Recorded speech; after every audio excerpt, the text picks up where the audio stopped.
Okay, Derek Dixon, I see you. North Carolina closes out a win at Rupp for the first time in 18 years in one day. This is Tyler Zeller, and you're listening to Locked On Tar Heels. You are Locked On Tar Heels, your daily podcast on the UNC Tar Heels. Part of the Locked On Podcast Network, your team every day. Hey there, what's up? It's Tuesday. Well, I guess it's kind of Wednesday now on the West Coast, December 2nd or 3rd, depending on which time zone you live in, 2025. Welcome into this live postcast edition of the Locked On Tar Heels podcast, the only daily North Carolina show out there. I'm your host, Isaac Schade. You're joining me at the place to get your Tar Heels content every single day. It's all part of the Locked On Podcast Network, now the #1 sports podcast network there is. Thanks so much for making us your first listen or watch every single day. Heck, we're 24 minutes into the day on Wednesday, so it's definitely your first listen or watch. Special shout out to all the everydayers, all the members of the Locked On Tar Heels Discord, and of course, our great insiders as well. This episode brought to you by Game Time. Download the app, create an account, and use code LOCKEDONCollege for $20 off your first purchase. You guys are wild. It is almost 12:30 a.m. on a school night on the Eastern Seaboard, and we've got over 150 people in here. That's how you do it, Tar Heels fans. Let's get after it. Carolina wins at Rupp Arena 67-64. They run their record to 7-1 on the season. They jump back into the top 25 at KenPom, 23rd. The offensive efficiency still not there, 43rd, 24th in defensive efficiency. I joked they're in the cold open. Carolina's last win at Rupp Arena. Obviously, they've been playing a lot of neutral site games since the CBS Sports Classic started. But last time the Heels won at Rupp, December 1st of 2007, 18 years and 1 day ago. Crazy, crazy stuff. All of that means that, baby, this is no therapy session. This is a party. But boy, is it a late party, you guys. Of course, they had to do the college football playoff. Top 25, then the Duke-Florida game, which was interminably long. Our game had to start on ESPN News, and finally, we get to the end of it, but it was well worth waiting every moment for that. I loved Carolina's uniforms, just the classic throwbacks. You knew something good was about to happen. We talked about it a lot this week in the lead-up on the show, but this was Carolina's last quad one opportunity in non-conference play. They'll have at least as of right now, 8 more in ACC play. And the way the ACC is performing in the ACC SEC Challenge, they might have more. Great wins on Tuesday night for the ACC. But I guarantee you people are still going to be talking about how much better the SEC is. Fine, whatever. Massive win for Carolina. Massive, massive. We'll talk about the bounce back from Michigan State here in just a second. Unfortunately, from Kentucky, obviously Jaden Quaintance was going to be out, but so are Mo Diabate and so is Jalen Lowe. But you ain't going to hear us giving them any sort of like, oh, so sorry that happened. No, because we're sitting there with Seth Trimble sitting on the bench as well. And, you know, we had to play Kentucky with Kansas with Darren Peterson, unlike anybody else. So you're going to get no sympathy from Tar Heels fans. You got to go out and win games. And here's the good news. When we get to Selection Sunday, the committee's not going to look back in this and say, well, North Carolina, they won, but those 3 guys weren't playing in that basketball game. It doesn't matter. North Carolina just went to Rupp Arena and won a basketball game against Kentucky. That is massive. And this is a win that will not even come close to sniffing being a quad 2. Carolina has 2 quad 1 wins, and you better believe they will still be exactly that on Selection Sunday. Last year, they were like, can we get a quad 1 win? Carolina has 2 before Christmas, barely into December. That is so critical. Way to go, Tar Heels. So here's where we're going to go on the show today or tonight or early this morning, if you prefer. Lots of big picture things, a few specific things to the show. We'll take some questions. There's a bunch of comments over there already. Make sure you're dropping those in, observations, whatever you want to get to. I'll answer as many as I can of those right now, and the rest I will save for the Wednesday show where we'll have our 4 corners recap, our shady stat of the game, and more. Here's where I want to start. We have to shout out Carolina's reserves in this game. And here's what I mean. How often, like coming off of the Michigan State game, the bench was outscored 20-5. We've been begging for the bench to be able to contribute in ways that matter. And everyone's going to look at what Derek Dixon did at the end of the game here and applaud that. And we should.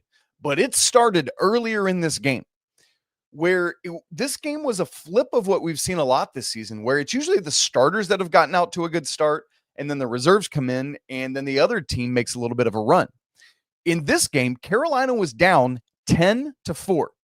And then the next 10 of Carolina's points were all scored. I guess it would have been when Carolina had 6. The next 10 of their points were all from the reserves.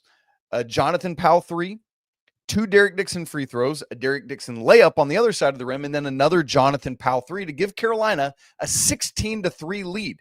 So not only did the reserves come in and do okay right there at the beginning of the game, they came in and gave Carolina a lift and the lead. Without that, the Tar Heels do not win this basketball game.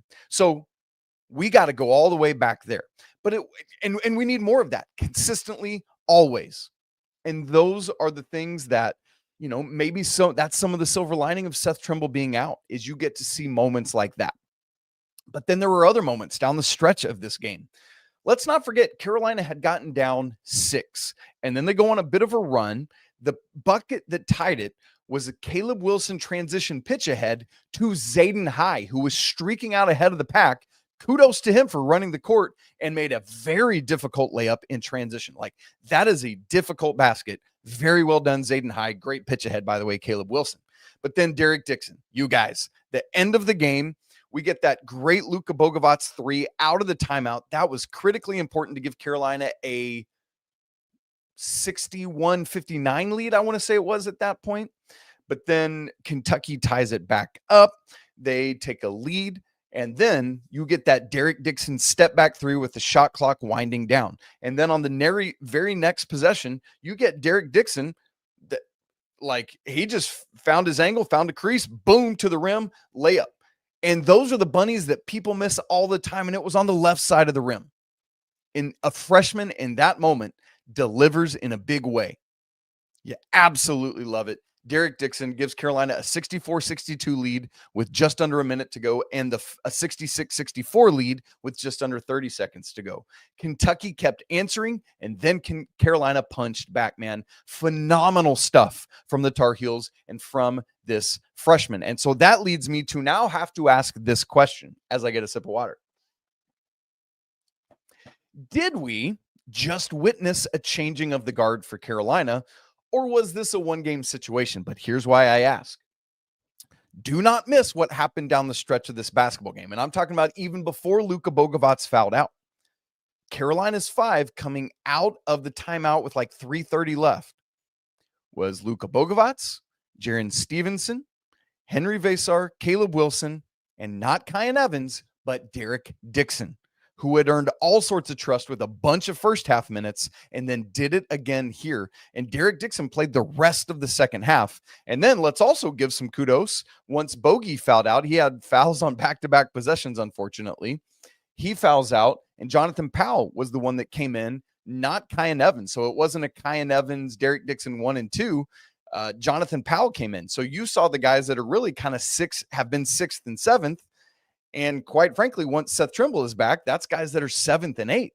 And so you're seeing great stuff, much better stuff, at least from the bench here. The question is this an actual changing of the guard? We don't know yet, but man, it's encouraging that that guard stepped up and delivered. Let me look in real time here at Derek Dixon's stats in this game. 9 points, 3 of 8 shooting, 1 of 4 from 3. We know that 1 3. 2 of 2 free throws, 3 rebounds, 2 assists, 2 turnovers in 24 minutes. I haven't done my minutes count yet, but I think that might be a career high for Derek Dixon. He was a +5, which was the second highest for Carolina behind Jaren Stevenson, who led the team with a +8.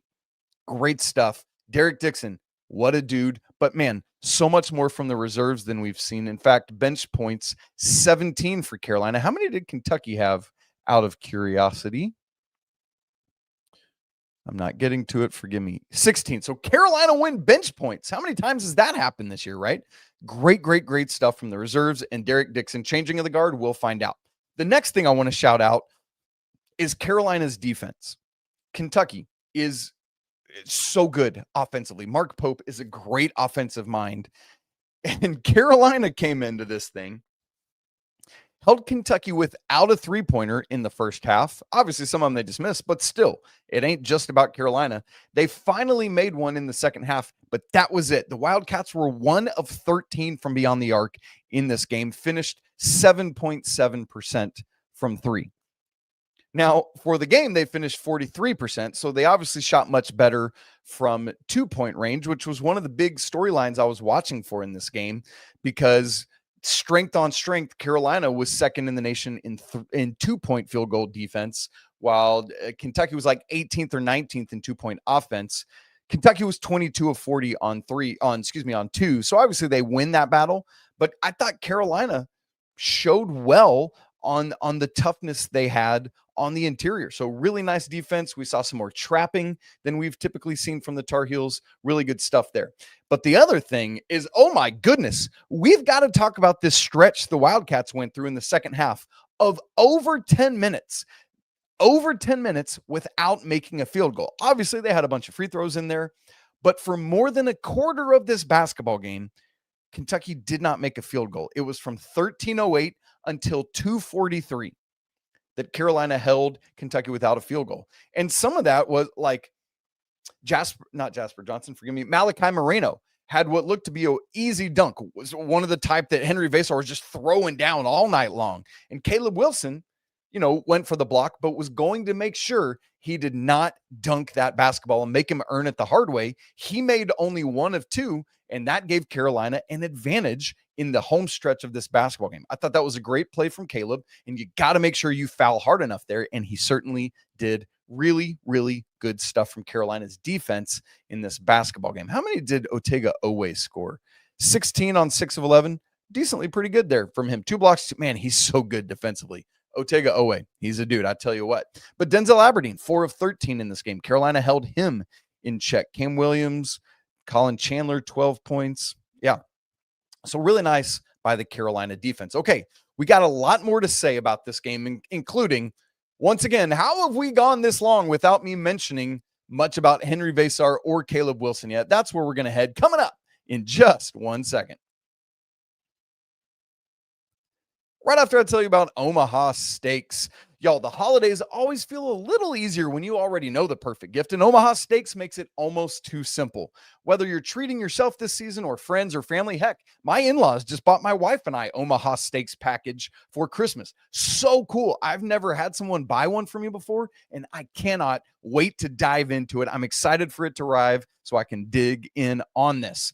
And this week is the best time to jump in because the cyber sale at Omaha Steaks is here and the deals are huge. I hope my in-laws use that deal, by the way. If not, I have failed them as a podcaster and a promoter of Omaha Steaks. The quality is exactly what you hope for. Tender steaks, rich flavor, and meals that make hosting or weeknight cooking easier. The variety is underrated as well. It's not just steaks. They've got burgers, they've got comfort food, desserts, sides, so much more. It's a gift that truly fits anyone. You don't have to figure out, are you a medium or an extra small?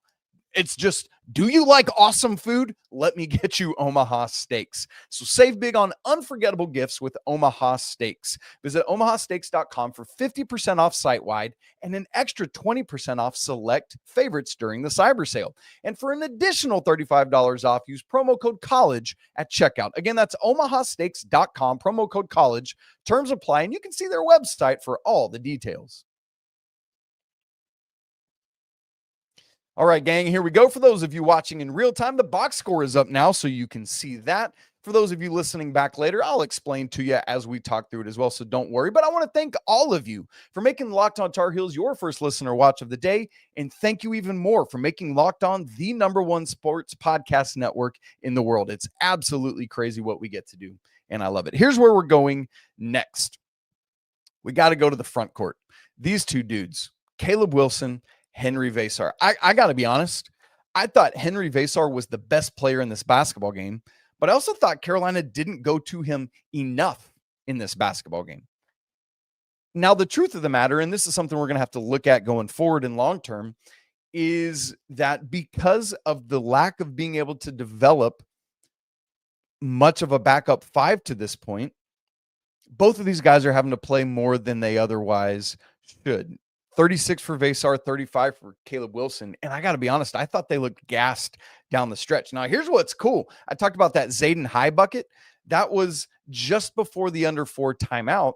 He had come in to give Henry, in my opinion, I believe they had subbed him in to give Henry a breather, leading to the under 4 timeout, just to get him as much of a break as he could. Caleb was at the free throw line, and it was in that stretch that Zayden High got that layup. So that's even cooler.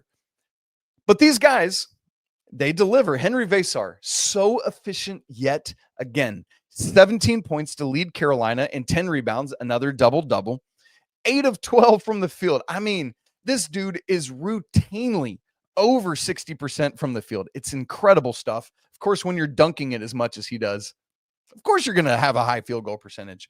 And I got to tell you, the dunks that this dude has, that really nice pocket pass from Derek Dixon, he takes off and I'm like, he is that long. Okay. And then the other one where Caleb Wilson said a really nice kind of side screen facing the Carolina bench on Malachi Moreno, allowed Henry Vasar to roll around the other side for that one-handed dunk from outside the line. I mean, beautiful play.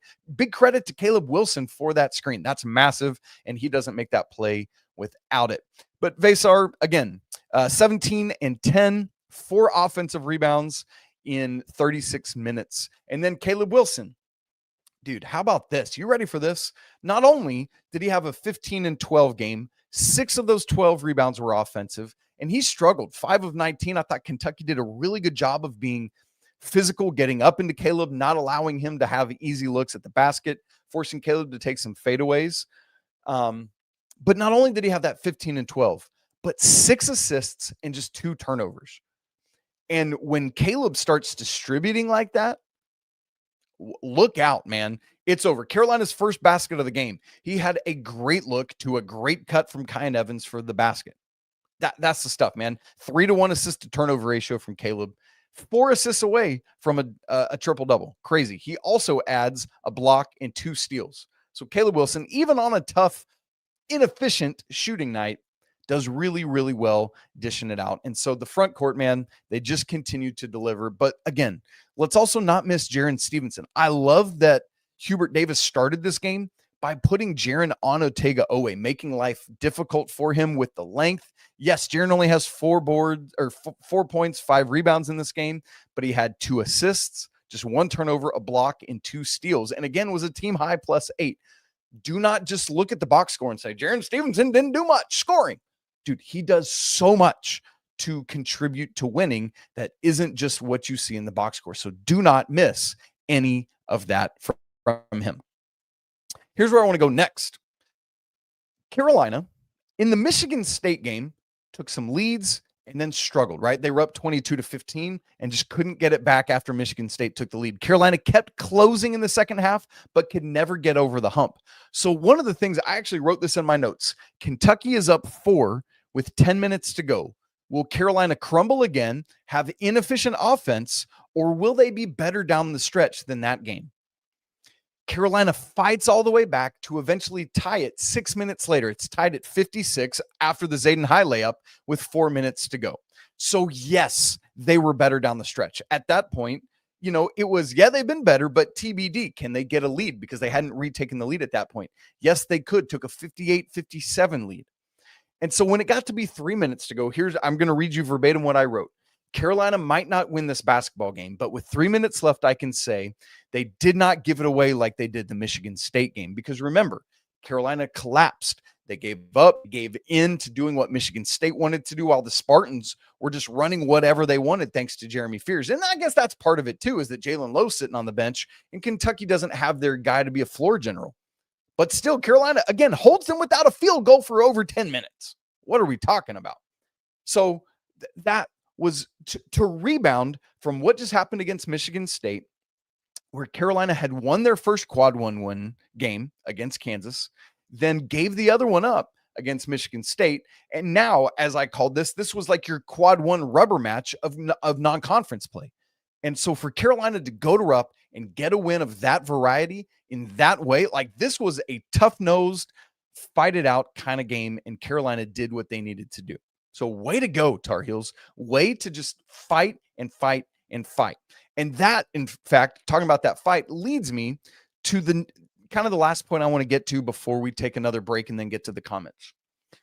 On Tuesday's Locked On Tar Heels show, the preview of this game, I said, from where I see it, Kentucky's two biggest strengths are the fact that they are a great rebounding team.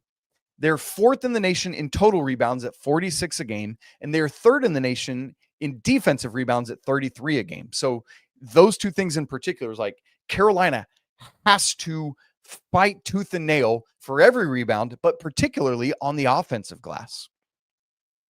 And that's exactly what they did. Carolina won the overall rebounding game 41-30. So held Kentucky 16 rebounds under their season average. Carolina won 20-8 on the offensive glass and 22-5 in second chance points. That alone wins you the basketball game. It did plenty right there to do it. And Carolina set that tone from out of the gate. And it was, again, talk about rebounding from the Michigan State game, quite literally. The Michigan State game, Carolina was not tough enough on the glass. They didn't box out. They didn't fight and scrap and claw. And you saw it in this game. They were tipping every ball they could. They were the first ones on the floor to scrap after balls. And Kentucky did not show that same level of determination to make that happen. And so I thought Carolina was the aggressor in that regard, and that, in my mind, won them the basketball game. How many defensive rebounds did Kentucky have? 22. So again, Kentucky comes into this game third in the nation with 33 defensive rebounds a game. Carolina held them 11 under that. Phenomenal. The other massive strength I identified for Kentucky was their assists, their ability to share the ball as a team. And this, like, even without Jalen Lowe, this is true because he's only played 2 games and not even a full of that second one. Kentucky came into this game 8th in the nation with 20.6 assists per game. It's like, man, that's tough. If they're going to share the ball like that, Carolina's going to have to be locked in defensively. And I thought they were, man. They communicated well on defense. And think about last year where we were like, they don't say anything. They don't talk on defense. This team is switching. They're talking. They're staying in front of guys. And so much better, forcing Kentucky, and this is almost verbatim what I said on the show, to have to play one-on-one more than they otherwise would like to. Consequently, Kentucky, who averages 20 assists a game, had 8 assists in this game and 9 turnovers. The Wildcats had more turnovers than they did assists while managing 34.8% assist rate. That is well below what they've done. So Carolina mitigated both of Kentucky's 2 biggest strengths, at least the biggest strengths that I had identified. Meanwhile, the Tar Heels, it was close, but it had more assists than turnovers, 13-12. And Carolina was the team that won the assist battle, 13-8. And the Tar Heels assisted on exactly 50% of their field goals, 13 of 26. Love that. Love that. Love that. Now, as I look at that, I do want to say a couple critical things before we go on, because it ain't all sunshine and roses. There were times yet again where Carolina's offense sputtered in this game and they were trying to find their way. They ended up settling too much for 3-pointers. Again, I said they could not do that. They had to utilize their greatest advantage, which was the front court. They did that at times, but there were others when they didn't get the ball to Henry or Caleb in the best position to win. Needed more of that. And so Carolina, after a 4-for-23 performance against Michigan State, was 6 of 20 at Rupp Arena for 30%. So better, but still, like 20 is the high range. I've been saying 15-20 is what I want to see Carolina do. But there were too many wrong threes at the wrong time. They were shots that you could have gotten at any point in the shot clock. And so I thought they went too early on some of those, including 3 of 12 in the second half.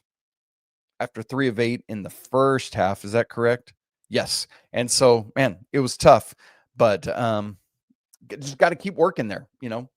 So threes, they'll find their way, but it was tough in this game, but we're able to overcome it. The other critical thing I want to point out is Carolina struggled a little bit at the free throw line in some critical moments. And unfortunately, it was all centered around two guys. It was Caleb Wilson and it was Luka Bogovac. As a team, Carolina 9 of 15, but all 6 of those misses, 3 each to Caleb and Bogey. And it's tough because Bogovac comes in as a career like 80% free throw shooter. He's not been that so far this year. And there's nothing to really put your finger on as to why. But here's what I'll say. He also not only missed 3 free throws, but 2 of them were the front ends of 1-and-1s, one of which came with 1:53 left in the game and Carolina up 1. That could have made it 63-60. Instead, it was 61-60. Kentucky goes down and scores, and it's like, there you go. That could be the ball game. Got to make your free throws in those critical moments. So there's a couple critical things for Carolina, but all in all, look, we got, in the same way that we critique when Carolina loses, man, we got to celebrate these wins, you guys, because they have been precious few in recent years. And so to get another top 25 win, another quad 1 win this early in the season, man, that is worthy of celebration. And that's why we're having a party tonight. All right, here's where we're going to go next. I want to get over to your comments and questions, kind of interact with some of those. The ones I don't get to, we'll get to on Wednesday's show. All right, here we're headed there in just a second. Right after I tell you about our good friends over at Game Time.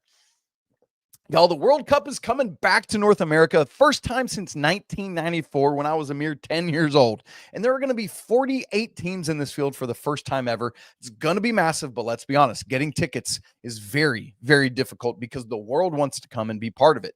That's why the Game Time app comes in clutch, finally giving fans just like you, and when it comes to soccer, just like me, a real advantage with snagging seats. With Game Time, you can track price drops in real time, get alerts when great seats open, and you can buy tickets the moment they hit the Game Time app. Puts the power right back in your hands and makes going to the World Cup a realistic possibility instead of an impossibility. You just pull up the app. The layout makes it so simple. You pick a game, tap a section, and you got your tickets locked in within minutes. No confusion, no hunting for the fine print. You can also set up alerts. I love that because then you're just ready to tap in and get them. So take the guesswork out of buying World Cup tickets and every match, concert, and event with Game Time. Download the app, create an account, and use code LOCKEDONCollege for $20 off your first purchase. I saw a lot of Carolina blue at Rupp Arena on Tuesday night. I know a lot of folks from the Locked On Tar Heels Discord were there. And so I bet there were some folks using Game Time to get in and make that thing sky blue instead of whatever blue Kentucky is. Love that. Georgetown coming up on Sunday. Carolina has a chance to go 3-1 in this difficult stretch. Go get tickets to that game from Game Time. Download the app, create an account, and use code LOCKEDONCollege for $20 off. Terms apply. Swipe, tap, ticket, go. Game Time. Okay, everybody. Let's leave the box score up so you guys can check that out if you want to. And we will keep going. Justice Wells, seeing some of that same stuff we were looking at. He says, looks like Dixon taking that starting point guard role, which is good because Evans has not been playing good. You know, I questioned earlier, will we see a changing of the guard? I firmly believe that Hubert Davis will not yet switch it out.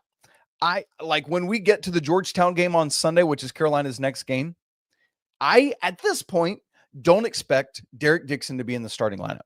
Now, Coach Davis could come out this week and say, yeah, we're going to try it out. Cool. But as of right now, just knowing what we've known of Hubert Davis, he is going to be very slow to pull the trigger on that. And here's why. Think about how that changes the dynamic, how that changes the psyche of both Derek Dixon and Kyan Evans. It's another game against a Power 4 opponent. Georgetown is a Big East school. And so I think you continue to roll with Kyan Evans as your starting guard, but I think we will continue to see more minutes throughout the game from Derek Dixon. And as we often say, yeah, we talk about starting 5 all the time, but the critical thing, as it was tonight, who is the guy that closes this out? Who's the guy that gets starters minutes? Who is the guy that is in the closing 5? And tonight, that was Derek Dixon. Justice Wells also says, and I want to go here, also Henry Vasar looks like the best center in college basketball right now. I pronounced it that way because Justice spelled it college. I'm just having fun. And it also is it just me, or at points, doesn't it look like Caleb is forcing it? Let's take both of those. Y'all, Henry Vasar is so good. He moves well. He has wildly upped his rebounding game from what he ever did. Reminder, he never at Arizona ever recorded double-figure rebounds. So he never had a double-double. Now, in his first, what are we up to? 8 games as a Tar Heel? Is Carolina 7-1? Yes, 7-1. He's got 4 double-doubles in those 8 games. If Henry Vesar is not the best center in college basketball, he's got to be top 5. And you combine that with Caleb Wilson and even looking at Jaren Stevenson on the wing, the Tar Heels have got to be top 5, top 10 front court in the nation. And I did a show earlier this summer talking about that very thing. If these two guys are who we think they are, and if they can do that as a duo, move over. This is the best front court in the ACC, and I am willing to go to war with that. Like, all due respect to Cam Boozer and Pat and Ngongba at Duke, who's great themselves. And there's going to be some others, but man, these dudes are good. And yes, Justice, there are times when Caleb has started to force it some. I think it's the frustration of, hey, earlier in the season, this was easier and teams weren't either double teaming me like St. Bonaventure did, or I'm not being met with guys who can match my athleticism like Michigan State and Kentucky have, where they've been really physical with him. And so that's the next progression for Caleb, is figuring out how to navigate that. What I love, again, 6 assists, 2 turnovers tonight. One of the turnovers was just, he was trying to lob it to Henry, just threw it way out of bounds. All right, fine, whatever. And so that's the next step, is finding when to take the shot, when to pass back out and reset, when to move the ball, all of that. So yes, I think there are some times when he's moving it or forcing it, and he's got to grow there. You're right on, Justice Wells. W. Baxter White says, I did not, all caps, think we were going to win this one on the road, but we've got a bunch of dogs on this team. I'm really disappointed, Baxter White, you didn't spell that D-A-W-G-S. Come on, man. What are we doing here? No, I'm just giving you a hard time. I'm kind of with you, Baxter. My hope was, I honestly don't know that Carolina is going to win this basketball game, but I hope they keep it competitive, because Rupp Arena is so wildly difficult to play at. And man, and isn't it funny, coming into this 4-game stretch of St. Bonaventure, Michigan State, Kentucky, and then Georgetown on Sunday, one of the things we had said earlier in the season was, man, of that, the Michigan State Kentucky game, that Kentucky game's probably unwinnable, because they're like a top 5 team in the nation at full strength, and Michigan State, they're going to be fine. But then Michigan State thwomped Kentucky in the Champions Classic. And immediately the next day I was like, you guys, that just flipped. Winning at Kentucky is now suddenly, I don't know if easier, but seems more doable than winning the Michigan State game. And that proved to be true. Carolina loses to Michigan State, beats Kentucky. And at the end of the day, that was my hope, is that, I mean, it would have been cherry on the cake if Carolina could have gone 2-0 in this 2-game stretch. But my hope was 1-1 in some way. And boy, did they get it. And now, we talked about on our Tuesday show how Kentucky has a weird resume right now, because their 5 wins are against teams all outside the top 200 at Ken Pom, and their 3 losses are to all the best 3 teams that they've played so far. So we're going to have to wait and see with Kentucky. I mean, obviously, getting Diabate back, huge. Getting Jalen Lowe back, huge. Getting Jaden Quaintance eventually, huge, quite literally. One of the best defensive front court players in the nation. Again, no sympathy for them, but clearly that's a factor in this basketball game. But we'll take it and we will run with it. Knights Say Knee, you said you were going to bed. What are you doing in here? It's great to see you. Says, I can't help myself. Vesar is the most important player on this team. Wilson still has a lot of room to grow, which could be very scary come March. We said maybe a changing of the guard tonight. I wonder if we're seeing that, at least right now, kind of to Knights Say Knee's point, Carolina can and should start relying on Henry Vesar a little more and allow Caleb Wilson some more time to grow and develop. And here's the great news, by the way, that I just thought about. I don't know why it comes to me as we're saying this. By the way, yes, that could be very scary come March as Caleb continues to develop and grow. Carolina is now past the toughest part of their non-conference schedule. Yes, Georgetown looms and Ohio State looms 18 days from now on December 20th. But now you feel like we can and should be favored in every game the rest of the way in non-conference play. So we can survive until Seth gets back. Whenever that is, around Christmas, around New Year's, whatever, as you get into ACC play. There is now a very real world in which these North Carolina Tar Heels are 12-1 heading into ACC play. And if you do that, you've put yourself in a great position to have a high seed in the NCAA tournament. You know what I mean? Because this is where all of that stuff is solidified, is in non-conference play. But no games off, no days off. You got to go out Sunday and throttle Georgetown in the Dean Dome. No mercy. And by the way, that's a quad 3 game. So there's that. Derek Tyson, what's up, Derek? Says, you guys, I've been saying all season Dixon is legit. You have full credit. I really think that the offense runs better with him on the floor.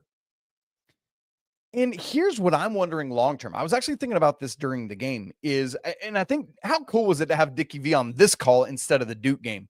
Love that. And having to have Jay Williams call a Carolina win is always a win as well. But something I thought Dickie V said really well is Kyan Evans needs more shots. He's a 40% three-point shooter. If Derek Dixon takes on more of the mantle of the point guard, allowing Evans to shift off ball a little more and get more shots, whether that's at the rim or getting more open for 3, maybe that puts him in a better position. I don't know, you guys. That's something to very seriously keep in mind. So that's a thing.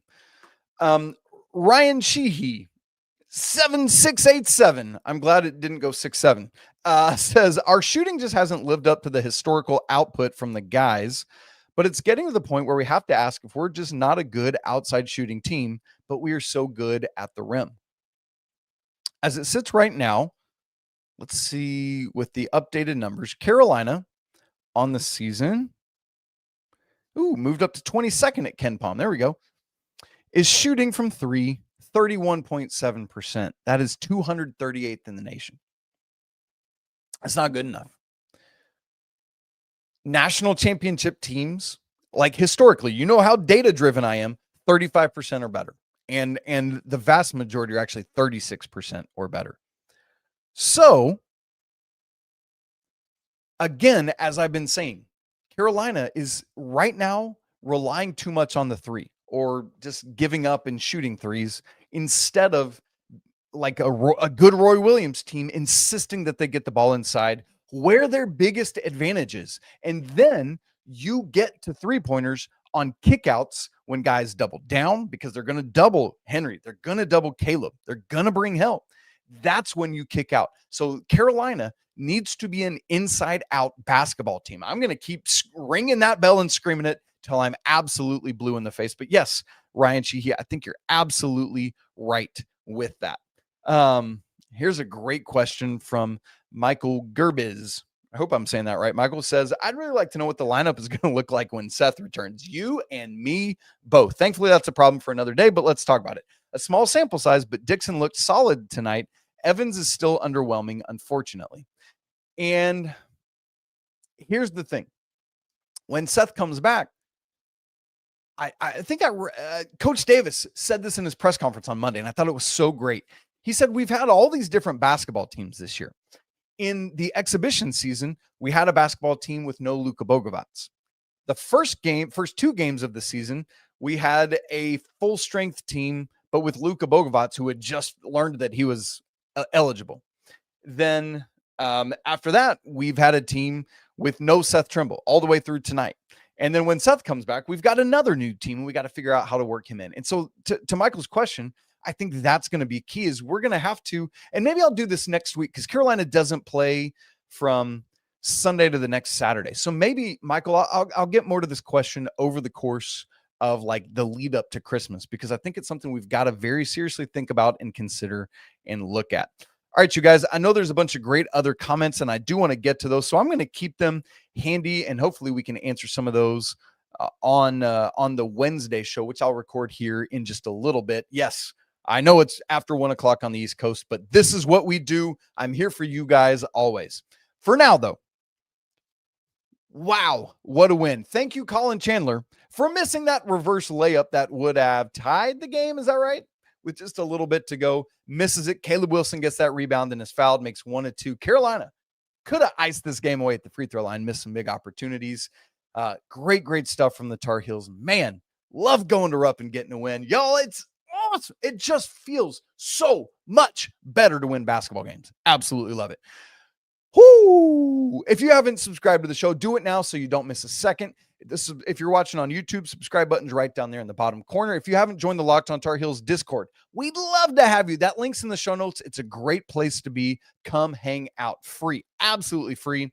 And if you want to go even deeper, next level, get all of those stats that I have, talk with me one-on-one, Locked On Tar Heels Insider Group, that link's in the show notes as well. And by the way, we've got something coming up in just under a week that's going to be a new, wildly cool offering for all of you that want to go next level with our show and Locked On in general. So just buckle up for a cool announcement coming like in 5 days. Going to be great. All right, you guys, it's always a great day to be a Tar Heel, especially when they beat Kentucky. Let's go. We'll talk again tomorrow, but until then, peace.